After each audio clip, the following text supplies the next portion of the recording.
नमस्कार, आपके साथ मैं हूं राजीव शर्मा। स्वागत करता हूं आपका 10 बजे की इस खास पेशकश में, जहां हम बात कर रहे हैं भारत और बांग्लादेश की, जहां पर बिगड़ते संबंधों का असर अब बांग्लादेश की आर्थिक स्थिति पर भी देखने को मिल रहा है।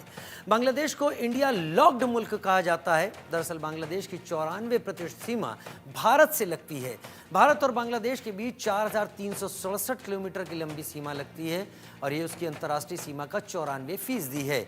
यानी बांग्लादेश लगभग चारों तरफ से भारत से घिरा है। ऐसे में बांग्लादेश सुरक्षा और व्यापार के मामले में पूरी तरह भारत पर निर्भर है, लेकिन इस वक्त दोनों देशों के बीच तनाव की स्थिति है, जिससे आने वाले समय में अगर भारत से बांग्लादेश के संबंध बिगड़ते हैं तो निर्यात प्रभावित होगा। इसका असर जीडीपी पर बांग्लादेश की पड़ेगा, फिर महंगाई के साथ बेरोजगारी भी बढ़ेगी। बांग्लादेश के लिए भारत से संबंध खराब होने की कीमत चुकाना आसान नहीं होगा। और अब बड़ी खबर का रुख कर लेते हैं। इस वक्त आ रही बड़ी खबर, बांग्लादेश में रिकॉर्ड तोड़ महंगाई जारी है। भारत से उलझना बांग्लादेश को भारी पड़ रहा है। बांग्लादेश में महंगाई ने सारे रिकॉर्ड तोड़ दिए हैं। बांग्लादेश में पिछले 14 साल में रिकॉर्ड तोड़ महंगाई है। बांग्लादेश के विदेशी मुद्रा भंडार में भी बड़ी गिरावट आने की बात कही जा रही है।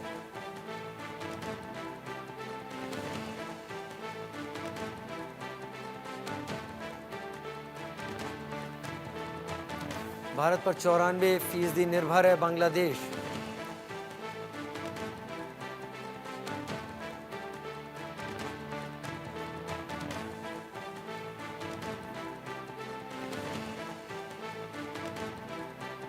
और भारत और बांग्लादेश पिछले दिनों से ऐसा लग रहा है जैसे बांग्लादेश ने ठान लिया है कि भारत के साथ रिश्तों को वो जमीन में ले जाकर ही रहेगा। भारत पर कितना निर्भर है बांग्लादेश, वो भी हम आपको बता देते हैं। 8 सालों में बांग्लादेश को 8 अरब डॉलर की मदद की है। बांग्लादेश में विकास परियोजनाओं को लेकर भारत ने बांग्लादेश को ये मदद की है। इनमें रोड, रेल, शिपिंग और पोर्ट्स के निर्माण शामिल हैं, जिनके जरिए बांग्लादेश अपनी कमाई करता है, अपने लोगों तक बेहतर जीवन पहुंचाता है।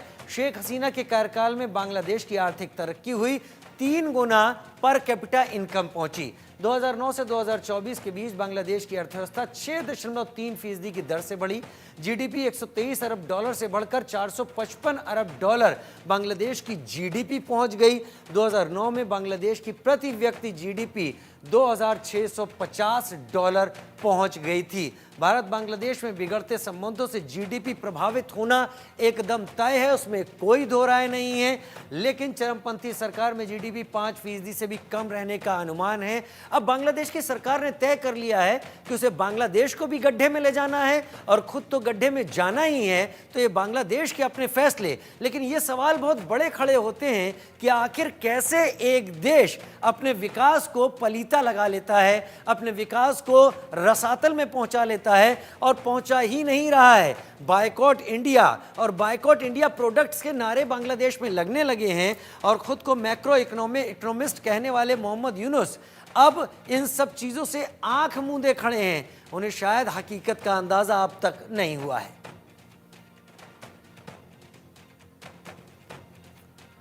तो मेरे साथ खास मेहमान इस वक्त जुड़ रहे हैं। खास मेहमान मेजर जनरल जेके बंसल, डिफेंस एक्सपर्ट के तौर पर मेरे साथ इस वक्त जुड़ रहे हैं।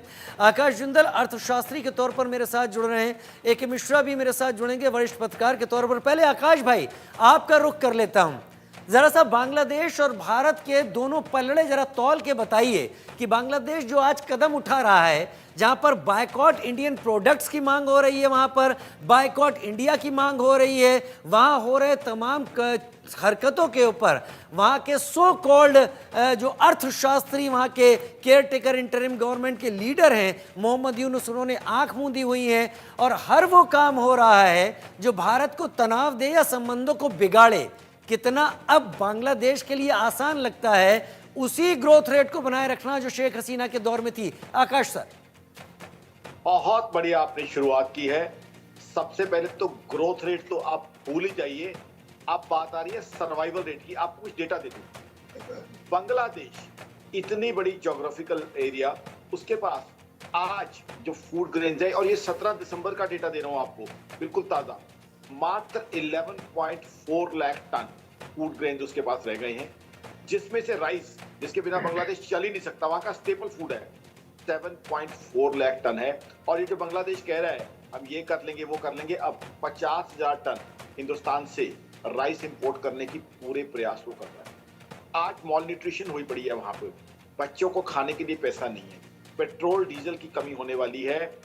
बेसिक फूड आइटम्स को लेके बांग्लादेश में वही हाल होने वाला है जो पाकिस्तान में कुछ समय पहले हुआ था। आपको याद होगा, आप तो एक सीजन जर्नलिस्ट हैं, पाकिस्तान में हालात क्या हुआ था, एक एक किलो आटे के लिए सड़कों पे खूनी जंग हो रही थी, मारपीट हुई थी, दौड़ाया गया था, हमले हुए थे।